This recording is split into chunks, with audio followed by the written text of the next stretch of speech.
امام ابن سیرین نے سارے کپڑے کی گٹھری باندھی اور اس کو پیک کر کے رکھا اور پھر ان کو واعظ کرنے لگے، نصیحت کرنے لگے، ان الحمد للہ نحمدہ ونستعینہ ونستغفر، پورا خطبہ دے ڈالا اور زنا کی مذمت پر قرآن کی آیتیں پڑھ پڑھ کے اس کو بتائیں، اور بہت سی باتیں بتانے کے بعد جہنم کا عذاب، قبر کے عذاب کے بارے میں بتایا، سب کچھ سنایا، لیکن اس بیوہ عورت پر کوئی فرق نہیں پڑا، اس نے کچھ نہیں دیکھا، وہ بار بار کہتی رہی ٹھیک ہے اللہ غفور رحیم ہے، معاف کرنے والا ہے، تم آؤ پہلے میرے پاس، تم آؤ پہلے میرے قریب۔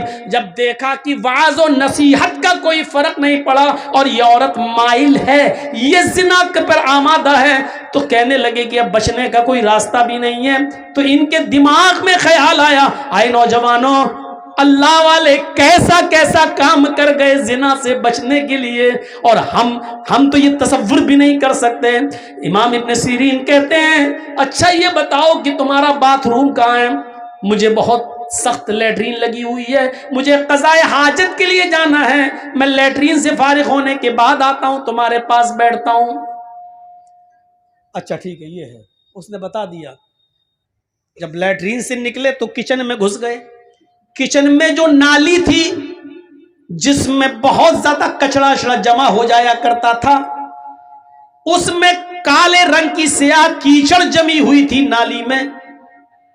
امام ابن سیرین اسی کچن کی نالی کے پاس بیٹھ گئے اور اس نالی سے سیاہ رنگ کی کالی کیچڑ نکال کر انہوں نے اپنے چہرے پہ مل لی، اپنے کپڑوں پہ ملا، اپنی داڑھی آڑی پہ ملا، اور پوری طریقے سے اپنے آپ کو لت پت کر لیا کیچڑ سے، اور اسی گندگی کی حالت میں اس عورت کے پاس آئے، چلو آؤ ملتے ہیں، کہاں ملیں؟ اس نے کہا ہٹ ہٹ بدبو آ رہی، ہٹ یہ کیا کر کے آیا تو؟ یہ جلدی سے کپڑے کی گٹھری اٹھائی اور بھاگ گئے، اور پھر جب گاؤں میں پہنچے تو ایک کنویں سے پانی کھینچا اور وہاں جا کر انہوں نے اپنے کپڑے دھوئے، اور وہاں جا کر وہ نہائے دھوئے اور انہوں نے غسل کیا اور اللہ کا شکر ادا کیا کہ آئے اللہ، آج تو نے مجھے ایک عورت کے شر و فتن سے تو نے مجھے بچا لیا، آج میں زنا جیسی بدکاری سے محفوظ ہو گیا۔ میرے پیارے ساتھیوں، زنا سے بچنے کے لیے غور کرو کہ وہ عورت، امام ابن سیرین اگر اس کا ارادہ پورا کر دیتے تو پیسہ بھی دیتی، تنہائی بھی دے رہی تھی، امیر بھی تھی، کپڑا بھی نہیں خریدتی اور پیسہ بھی دے رہی تھی ان کو، سب کچھ۔ لیکن امام ابن سیرین کے پاس سب کچھ تھا، موقع تھا، تنہائی تھی، اور وہ بیوہ عورت خوبصورت بھی تھی، لیکن ان سب کے باوجود اللہ کا خوف تھا اور اپنے آپ کو بچایا۔ اس سے کہا اللہ سے ڈر، یہ زندگی چند دنوں کی ہے، اللہ کے یہاں منہ دکھانا ہے، نصیحتیں کی لیکن وہ نہیں مانی۔ میرے پیارے ساتھیوں، تب امام ابن سیرین نے اپنے آپ کو ایسے بچایا۔ نوجوانوں، اس زنا کاری و بدکاری کے راستے سے اپنے آپ کو بچا لینے والا اور کسی خوبصورت عورت کی دعوت پر یہ کہہ دینے والا کہ انی اخاف اللہ، میں اللہ سے ڈرتا ہوں، ایسا شخص بھی قیامت کے دن اللہ کے عرش کے سائے میں ہوگا۔